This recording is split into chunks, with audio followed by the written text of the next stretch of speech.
We're going to talk about East Palestine, which Mayor Pete finally got around to visiting today, a day after Donald Trump did. But I saw this joke from Stephen Colbert, and to me it seemed to personify so perfectly not only the partisan left-wing rantings of late-night comedy, but also just how hateful it is of anyone that might support Donald Trump. And so I want you to listen to this and just kind of think about where we are, that Colbert has not only destroyed late-night television overall by turning himself into a propaganda network for left-wing loons, but also just the meanness associated with this joke. Listen. But the former president was not just in Ohio out of the goodness of his heart. You see, his 2024 presidential run has gotten off to a rocky start, struggling to generate excitement. So he viewed the visit as a major campaign event. It's fitting that he's trying to restart his campaign in East Palestine because much like the fish there, it's dead in the water. Do you think that he would make a joke about the Flint water crisis? 0% chance. 0% chance. Why is that? If he did, the left wing in his own party would come and try to cancel him. So, look, I actually think, and we're going to talk about this in a couple of minutes, I actually think this is Donald Trump starting to hit his stride. I thought that was maybe the best day that Trump has had since he started his campaign in East Palestine. I thought for an America First focus, while Joe Biden is tripping going up the stairs in Europe, worried about Ukraine, and while no one in the Biden administration can manage to make it to East Palestine in 3 weeks, Trump didn't just show up. He also delivered supplies to help people who may be struggling with water or basic necessities. And given the fact that this election, Buck, is going to be decided in the Midwest, I find it hard to believe that a lot of these people who feel like they're forgotten and feel like they are uniquely mocked when they haven't done anything wrong. Oh, the fish are all dead there because you got polluted water. This is exactly why I think Trump connected in 2016, and it felt to me like a perfect, real launch to his campaign to be there. Trump understands, I think, the anxiety of the forgotten American in a way that they respond to because they think it's authentic. He doesn't pretend to be one of them, obviously. He's a guy's worth $1 billion, give or take. But this is the core of Trump and Trumpism. A place like East Palestine. This is how Trump surprised Hillary Clinton. This is how the political phenomenon of MAGA really came to be. And I just think it's interesting. If Trump focuses on this, I think he's formidable. There are other things that he focuses on sometimes lately that are not to his benefit. A lot of people have been walking around town with their heads full of doubt and fear and feeling neglected. And I feel like Trump's presence today helped reassure them that, they do care. They have not been forgotten about. And it definitely helped lift the spirits and give people some peace of mind, knowing that people know who we are and what's going on around here. And, with our president not showing up, it kind of did the opposite. And that's what was causing a lot of the neglect and the feelings of doubt and fear. Why has Biden not been? That was an East Palestine resident, I think, eloquently laying out the feelings of the people of East Palestine resident, who is laying out how it feels in that community right now and how Trump's visit there was powerful for a lot of them. It was true solidarity. It was Trump at his best in so many ways. This is the Trump base. People from communities in places like Ohio who, MSNBC hosts just don't care about. As far as MSNBC hosts are concerned, if you live in a forgotten community and you're, a white working class American, learn to code and, move to a suburb of, San Francisco or Washington, D.C. or something. Too bad for you. That really is the attitude. And it comes across, speaking of MSNBC, we have here in clip 10, Joe Scarborough, who is honestly a cartoonish lib at this point, a turncoat to conservatism, if he ever was a conservative, and a cartoonish lib for the amusement of the MSNBC audience. Play clip 10. The guy's just so gross. He really is. I mean, talking about Trump water, branded Trump water.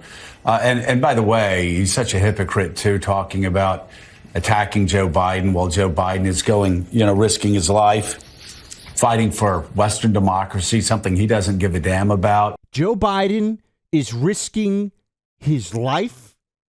I mean, honestly, the on-air foot rub that Joe Scarborough has to give to Joe Biden all the time, you wonder if it gets a little bit too much after a while. Well, not only that, you hit on something that I think is so true. Trump needs to get out of Mar-a-Lago more. And I think Trump is at his best when he does the things like he did in East Palestine, where he goes into a McDonald's and orders tons of McDonald's food for everybody who's out there working and says, and I think he's probably true, I know the menu, and I'm paraphrasing, I know the menu better than anybody here, right? Trump has, for a billionaire, a lot of common man taste. And what's so disappointing to me about guys like Joe Scarborough, Buck, is Joe Scarborough represents the Florida Panhandle. Those are my people. Like, that is the base of people that I just absolutely love, right? And the people in East Palestine, too. I mean, these are Big Ten football fans. These are SEC football fans. I know these people at their core, and they're innately good people, and they feel like they are totally overlooked by and large, and they're correct, by people who live in New York and L.A. And, Buck, I've talked about this before, but when I started my media company, it was important to me to keep it in Nashville. And early on, people said, oh, if you ever want to be a success, you have to move to New York or L.A. You can't base a media company in Tennessee. You can't base a media company in Nashville. And I always push back. They tried to get me to move to L.A. They tried to get me to move to New York. Those are fine places to live. I'm not disparaging them. But I think it's important to live among the people that you are writing for, that you are doing media for. And what I mean by that with Trump is Mar-a-Lago's gorgeous. It's spectacular. You and I went down there. Palm Beach is amazing. Trump Tower's really nice. Those aren't Trump's people. And I think Donald Trump is at his best because he feeds off the energy that he gets from crowds. And I think he's like a great performer in the sense that he finds out by speaking to them how to reflect the things that they care about the most. And that's an incredible gift. People, I think, often forget this. Trump, he is in a lot of ways, one of the ultimate New York City guys, certainly one of the ultimate New York City names. He's a Queens guy, though. His family's from Queens. Queens, a little, if you go to Queens right now in New York City, it's very overwhelmingly, middle to upper middle class. A huge immigrant population. Queens is where people show up from all over the world to hustle and get ahead, right? Now, Donald obviously inherited a lot of money. I'm not saying he's from the bootstraps up on his own kind of guy, but he understands. He understands that feeling, that sentiment. He likes those people. He can connect. And by the way, no one has to take my or your word for it, right? I mean, who votes for him? Who loves Donald Trump the most? It's the construction worker from a place like East Palestine. It's somebody who's working every day, who's working hard. It's truck drivers who listen to this show. And, we love our truck drivers because a lot of them listen 3 hours at a time every day. I hope they're tooting the horns for us across the country right now. And they love Trump because they know that Trump understands them at a level that's not from the talking points, that's not the poll-tested, this is what the consultants say. So to our point, Clay, this is Trump at his best. And it's interesting to me because I think Mika, going back to MSNBC, I want to give the libs a little bit of the rough stuff here. I think Mika is smarter than Joe.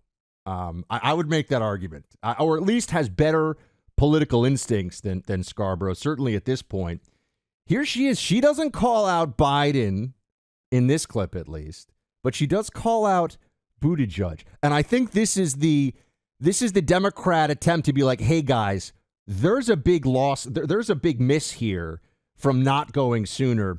Clip 9, here's Mika calling out Buttigieg.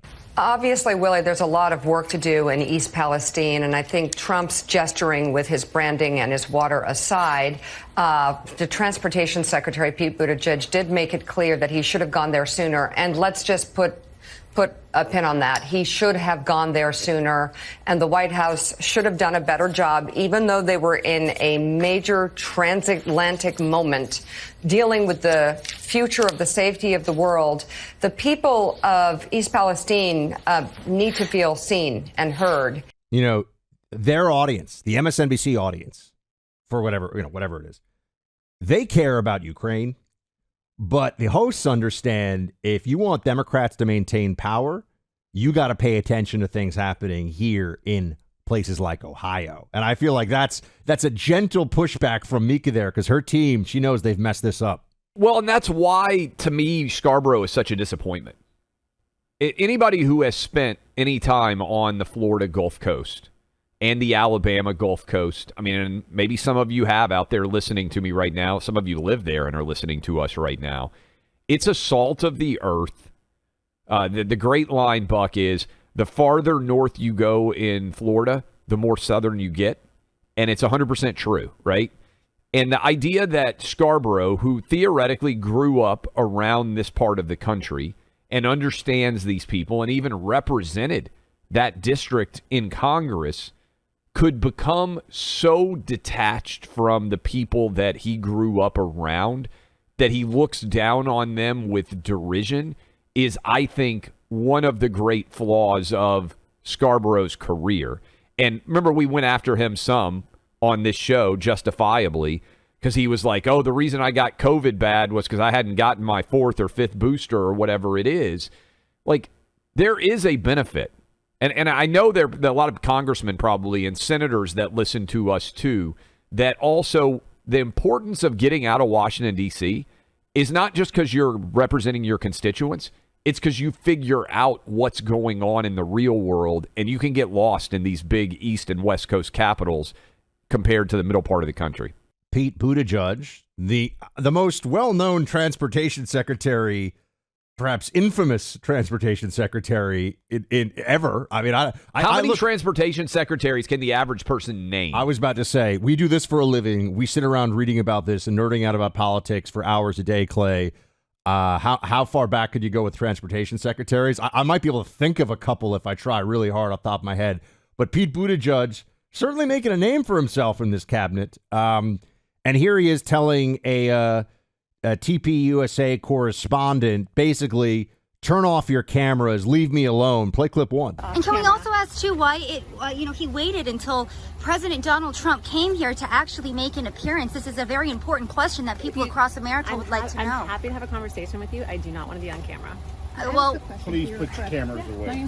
I'm sorry, we're on a public area, so we are allowed as press.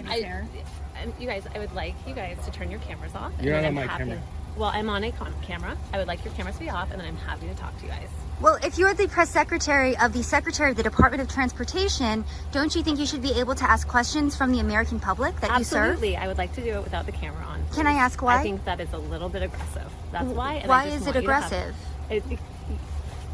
I'm on behalf of the American people, I'm just asking why he has not been here until Donald Trump came. She's asked them several times for them to turn the cameras off, and they will not do it. She's been able to walk away. Would you like to go inside? I do not. I will walk this way. Can I ask what the secretary is going to do with the picture of Jenny Terror? He took her the other day. Okay, so that's Buttigieg's press secretary. And what is this demand to turn the camera off in a public place where, what is that? I don't even know what. This is like when Pete Buttigieg, let's add this up. Clay, yesterday, Buttigieg said to another reporter, can I take your photo? Are they creating dossiers of reporters who are barred from events? What are they doing? It's very weird, not only because I would think you would want the video, because that shows exactly what you said and how you said it. And I would bet many reporters use the video as a transcript to be able to quote whatever the person says. In other words, it's more reliable to have a video of what someone's saying, I think, than just an audio. It's very strange behavior.